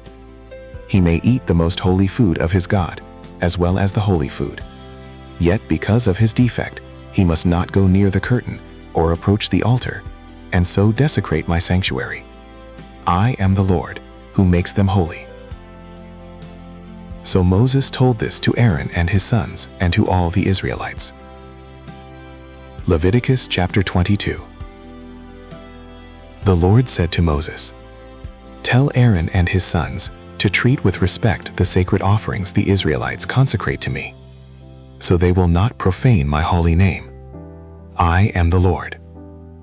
Say to them, for the generations to come, if any of your descendants is ceremonially unclean, and yet comes near the sacred offerings that the Israelites consecrate to the Lord, that person must be cut off from my presence. I am the Lord. If a descendant of Aaron has a defiling skin disease or a bodily discharge, he may not eat the sacred offerings until he is cleansed. He will also be unclean if he touches something defiled by a corpse, or by anyone who has an emission of semen, or if he touches any crawling thing that makes him unclean, or any person who makes him unclean, whatever the uncleanliness may be. The one who touches any such thing will be unclean till evening. He must not eat any of the sacred offerings unless he has bathed himself with water. When the sun goes down, he will be clean, and after that he may eat the sacred offerings, for they are his food. He must not eat anything found dead or torn by wild animals, and so become unclean through it. I am the Lord. The priests are to perform my service in such a way that they do not become guilty and die for treating it with contempt. I am the Lord who makes them holy. No one outside a priest's family may eat the sacred offering, nor may the guest of a priest or his hired worker eat it. But if a priest buys a slave with money, or if slaves are born in his household, they may eat his food. If a priest's daughter marries anyone other than a priest, she may not eat any of the sacred contributions. But if a priest's daughter becomes a widow or is divorced, yet has no children, and she returns to live in her father's household as in her youth, she may eat her father's food. No unauthorized person, however, may eat it. Anyone who eats a sacred offering by mistake must make restitution to the priest for the offering and add a fifth of the value to it. The priests must not desecrate the sacred offerings the Israelites present to the Lord by allowing them to eat the sacred offerings, and so bring upon them guilt requiring payment. I am the Lord who makes them holy. Unacceptable sacrifices.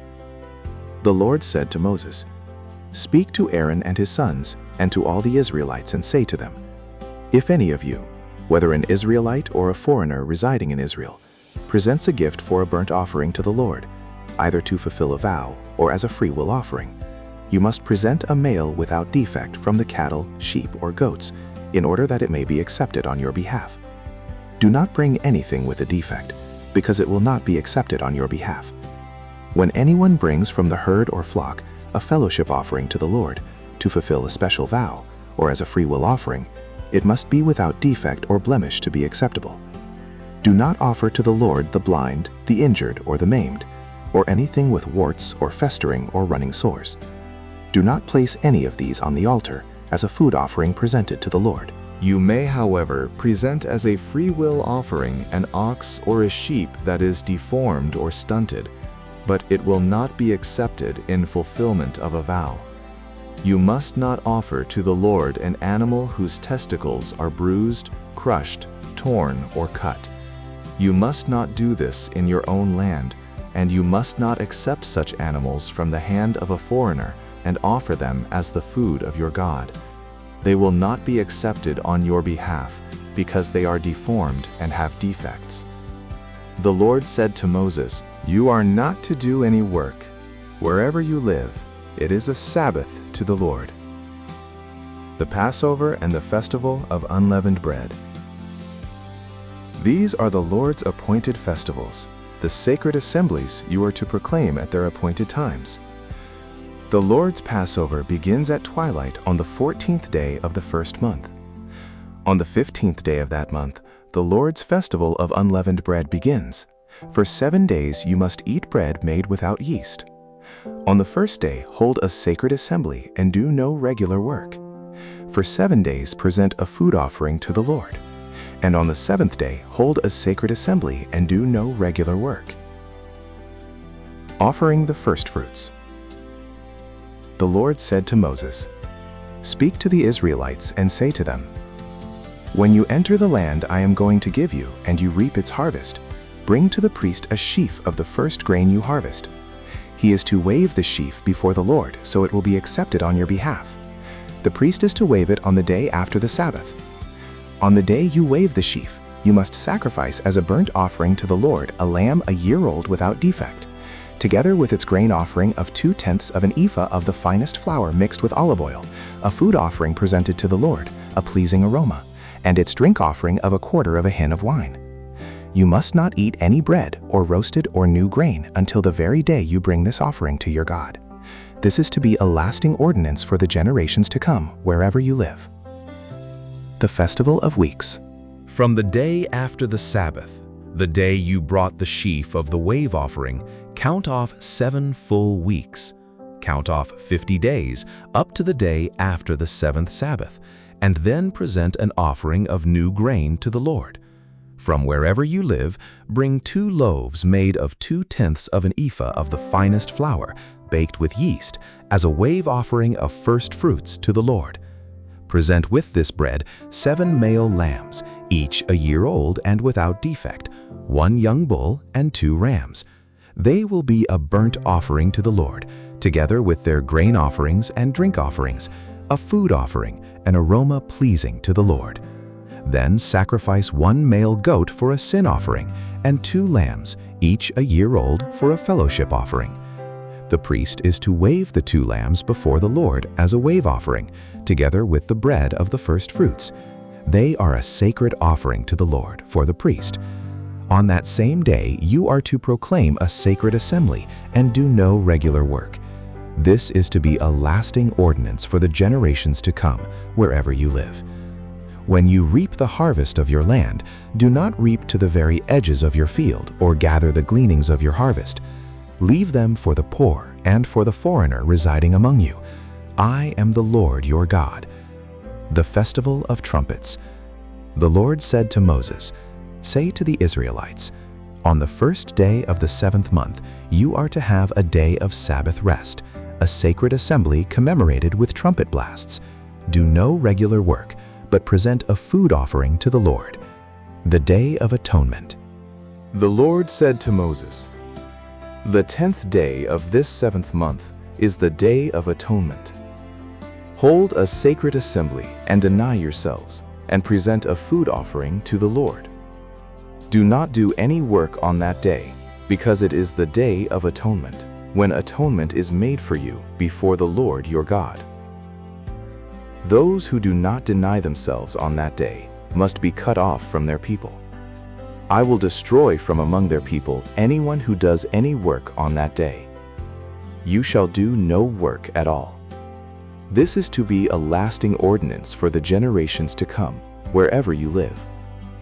It is a day of Sabbath rest for you, and you must deny yourselves. From the evening of the 9th day of the month until the following evening, you are to observe your Sabbath.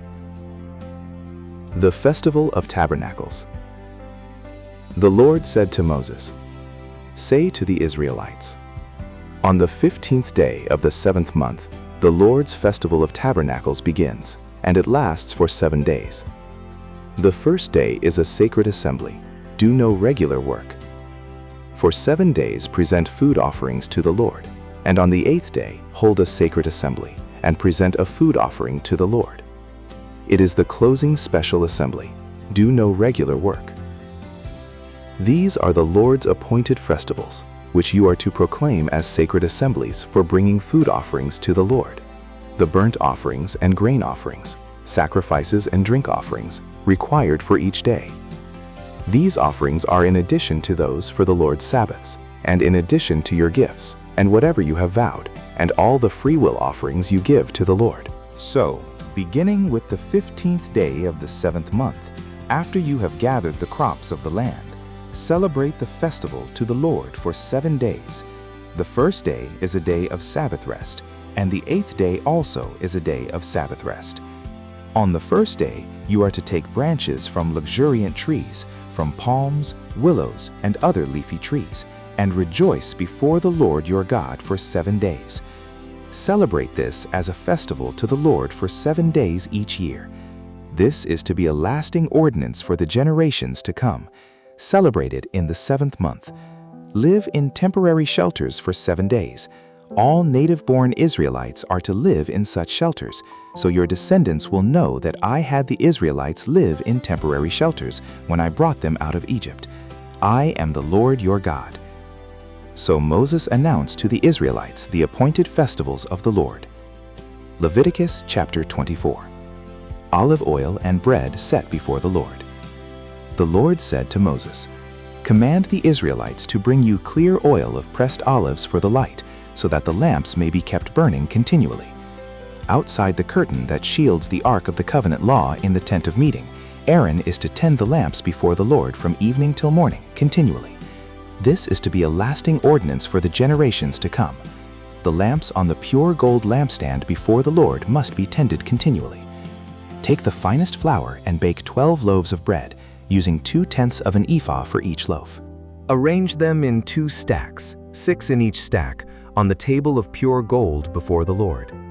By each stack put some pure incense as a memorial portion to represent the bread and to be a food offering presented to the Lord. This bread is to be set out before the Lord regularly, Sabbath after Sabbath, on behalf of the Israelites, as a lasting covenant. It belongs to Aaron and his sons, who are to eat it in the sanctuary area, because it is a most holy part of their perpetual share of the food offerings presented to the Lord. A blasphemer put to death. Now the son of an Israelite mother and an Egyptian father went out among the Israelites, and a fight broke out in the camp between him and an Israelite. The son of the Israelite woman blasphemed the name with a curse, so they brought him to Moses. His mother's name was Shelemith, the daughter of Dibri the Danite.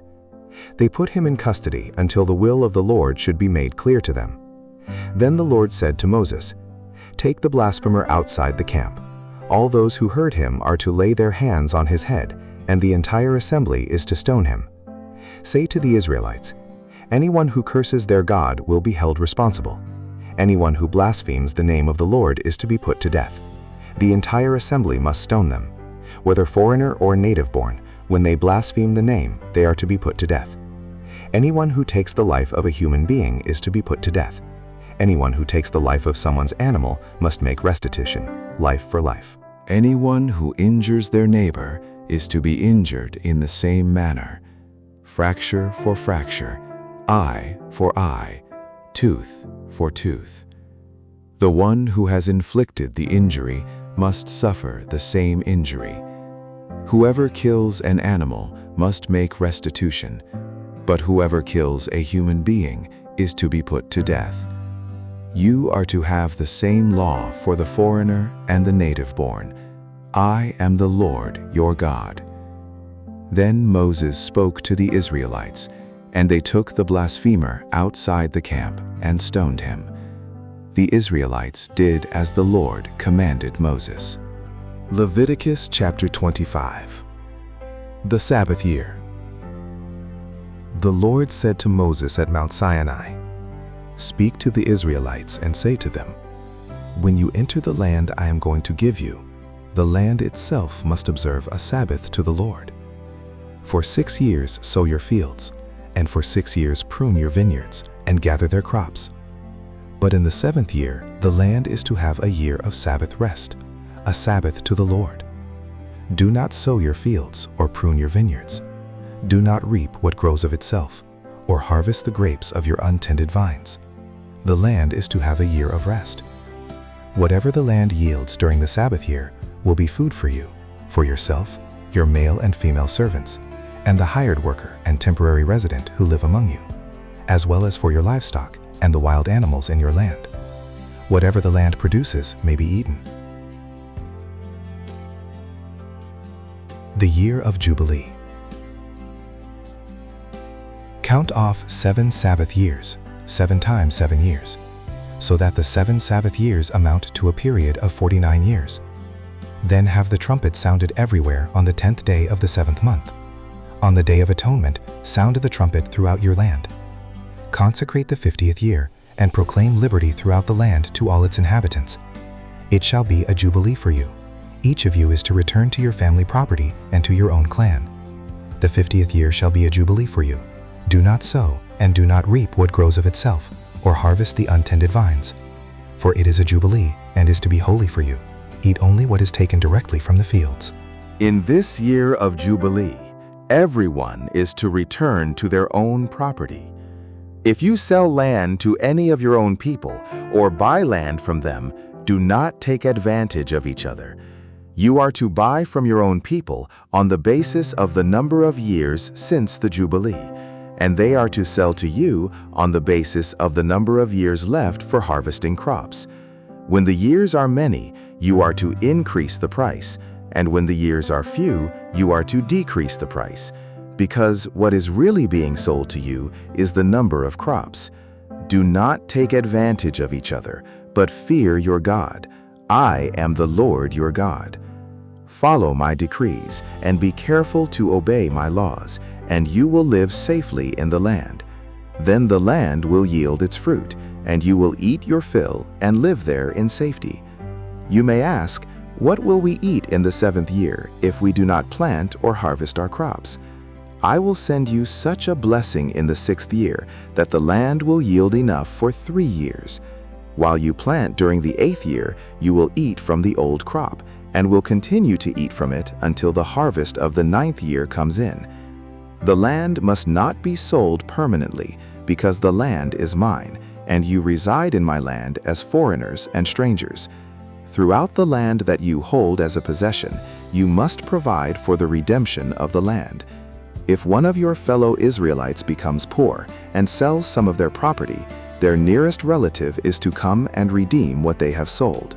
If, however, there is no one to redeem it for them, but later on they prosper and acquire sufficient means to redeem it themselves, they are to determine the value for the years since they sold it, and refund the balance to the one to whom they sold it.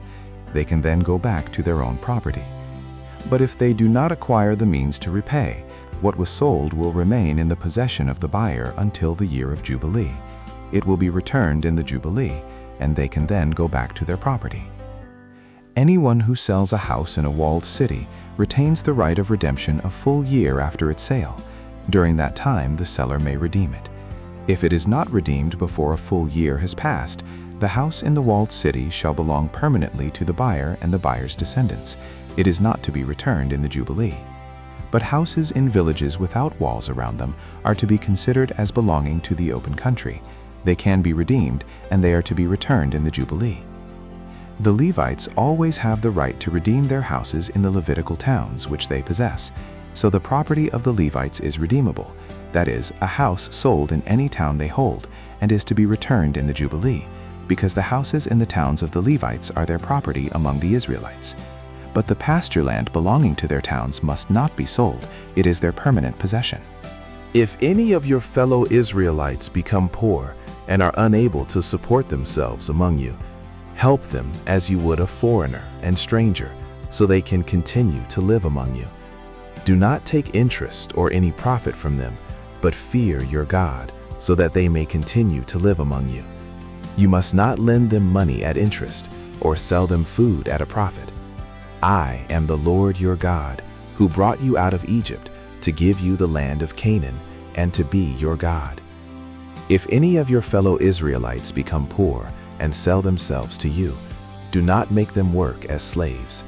They are to be treated as hired workers or temporary residents among you. They are to work for you until the year of Jubilee.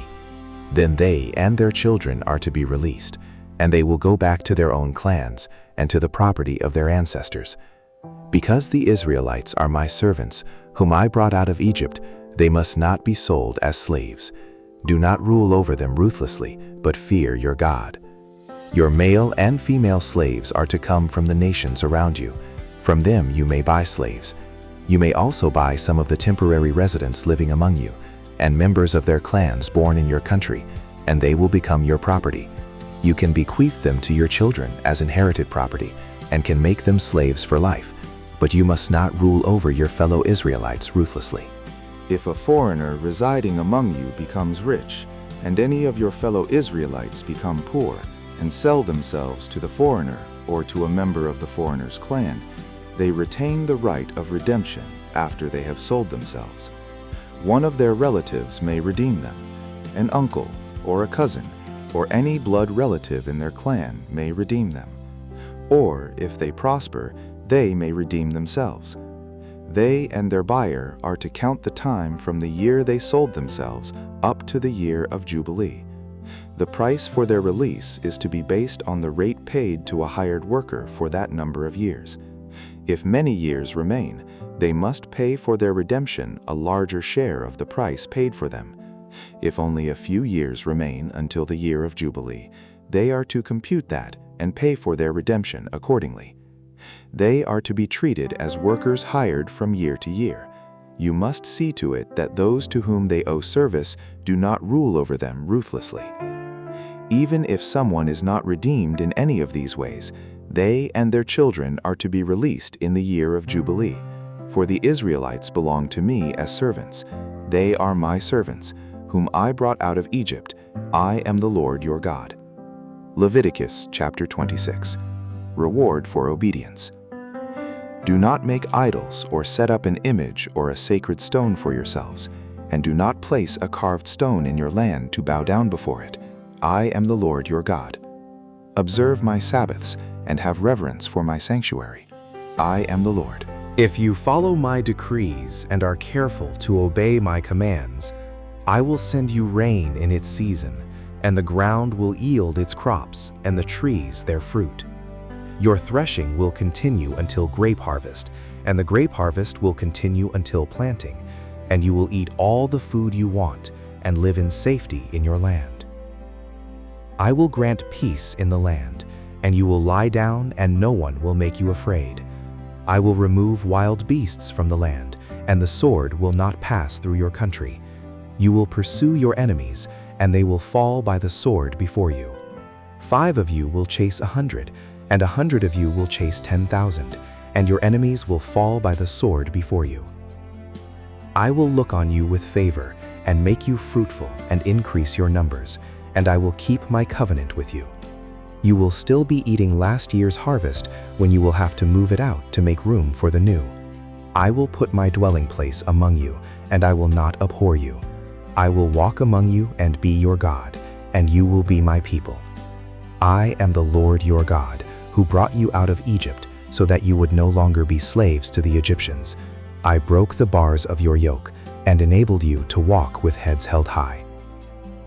Punishment for disobedience. But if you will not listen to me and carry out all these commands, and if you reject my decrees and abhor my laws, and fail to carry out all my commands, and so violate my covenant, then I will do this to you.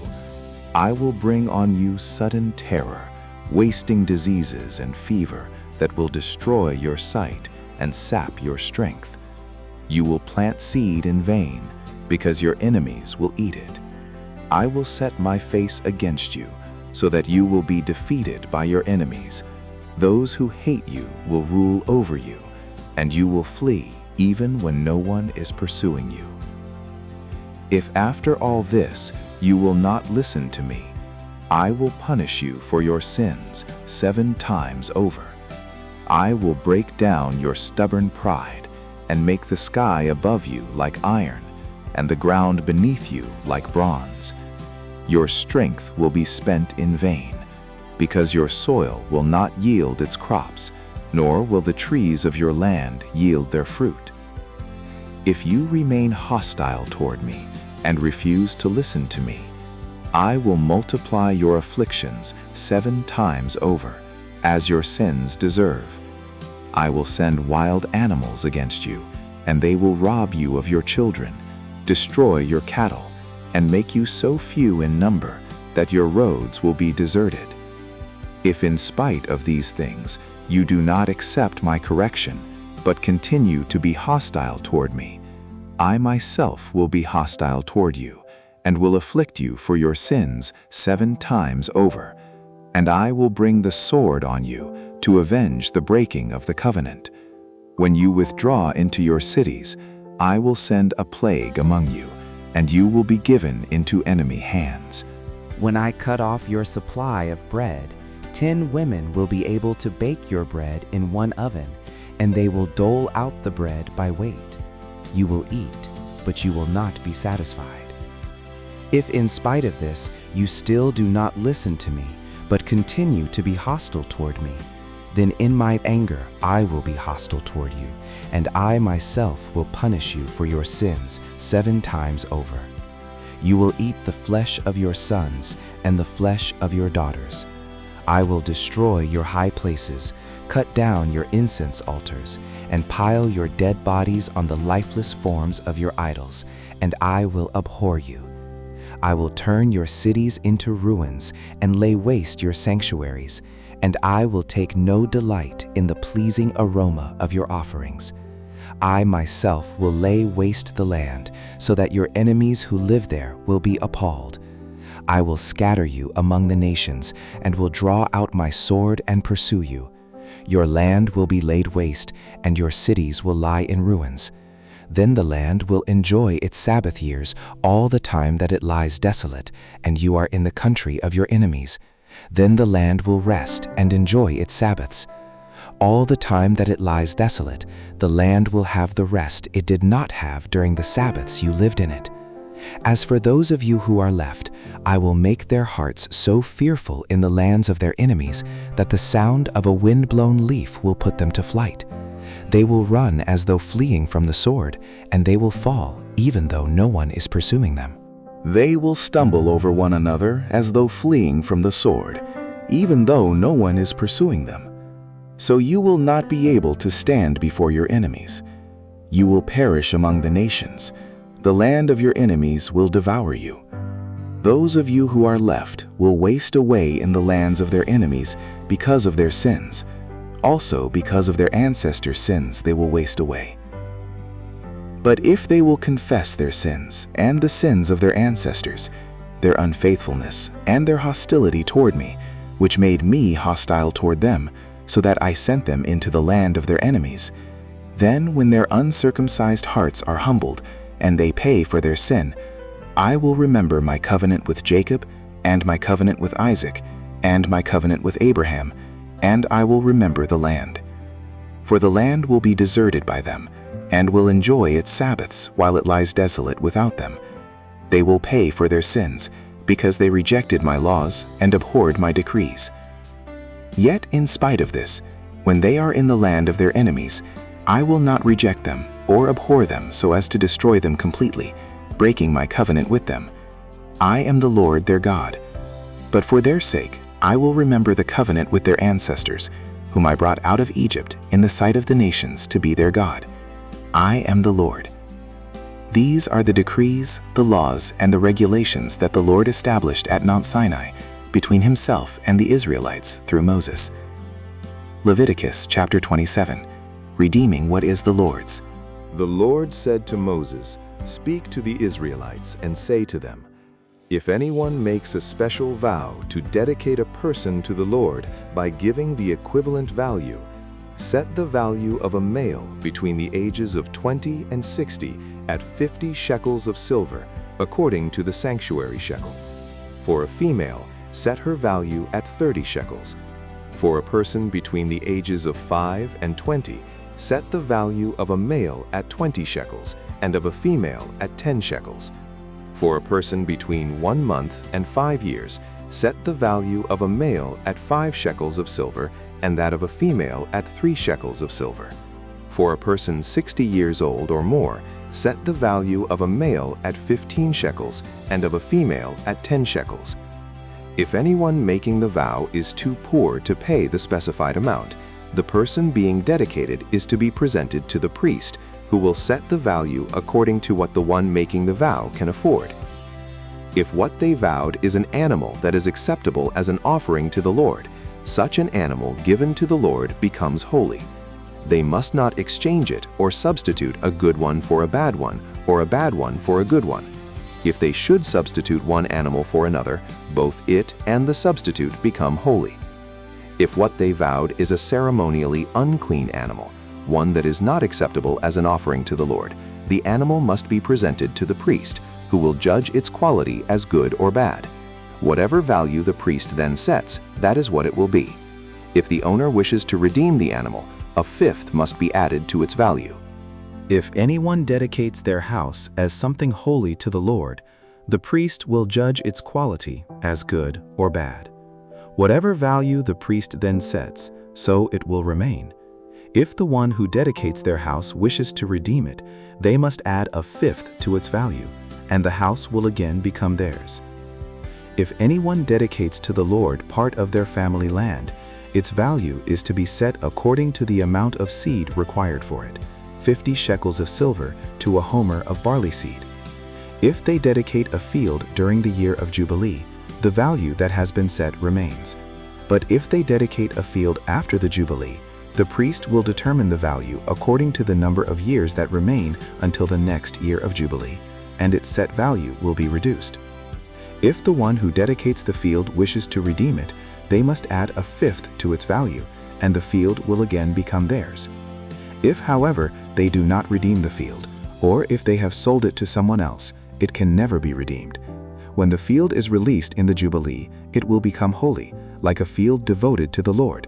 It will become priestly property.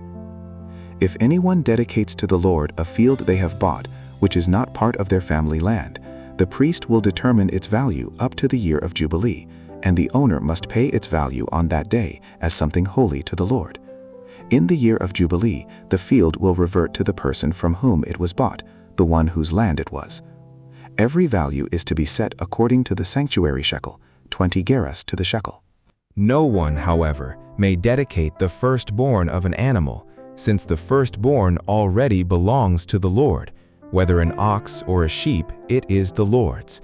If it is one of the unclean animals, it may be bought back at its set value, adding a fifth of the value to it. If it is not redeemed, it is to be sold at its set value. But nothing that a person owns and devotes to the Lord, whether a human being or an animal or family land, may be sold or redeemed. Everything so devoted is most holy to the Lord. No person devoted to destruction may be ransomed. They are to be put to death. A tithe of everything from the land, whether grain from the soil or fruit from the trees, belongs to the Lord. It is holy to the Lord. Whoever would redeem any of their tithe must add a fifth of the value to it. Every tithe of the herd and flock, every 10th animal that passes under the shepherd's rod, will be holy to the Lord. No one may pick out the good from the bad or make any substitution. If anyone does make a substitution, both the animal and its substitute become holy and cannot be redeemed. These are the commands the Lord gave Moses at Mount Sinai for the Israelites. If you love the Word of God and want to grow through regular Bible reading, subscribe and turn on the notification bell so you can continue this journey with us. Share this with a friend who may also need encouragement and spiritual strength. May the blessings, love, and grace of our Lord Jesus Christ be with you always. Amen.